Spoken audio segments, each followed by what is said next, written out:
মাননীয় রাষ্ট্রদূত মহোদয় কর্তৃক বাংলাদেশ দূতাবাসে গণশুনানির আয়োজন করা হয়েছে। আমি প্রথম মাননীয় রাষ্ট্রদূত মহোদয় এবং দূতাবাসের সকল কর্মকর্তাদেরকে ধন্যবাদ জ্ঞাপন করছি।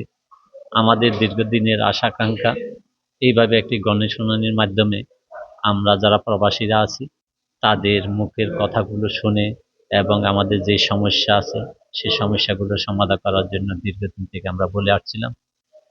আজকে মাননীয় রাষ্ট্রদূত মহোদয় এই প্রথম শুরু করলেন।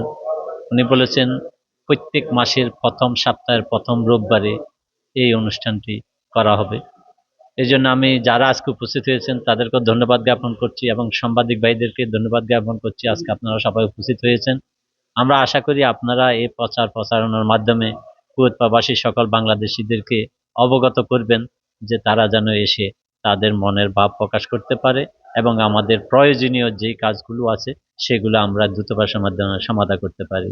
এই জন্য সবাইকে আজকে আমাদের এমবেসিতে মাননীয় রাষ্ট্রদূত সাহেব যেই উদ্যোগ নিয়েছেন সকল প্রবাসীর ভাবে কথা বলার জন্য যে উদ্যোগ নিয়েছেন তাতে আমরা সবাই সন্তুষ্ট।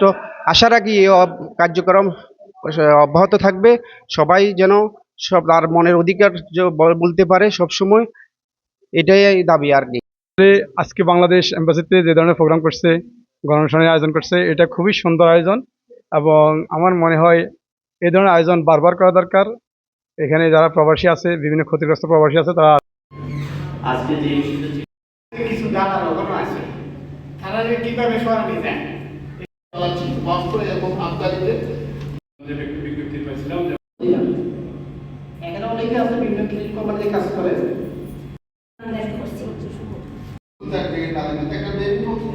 এখানে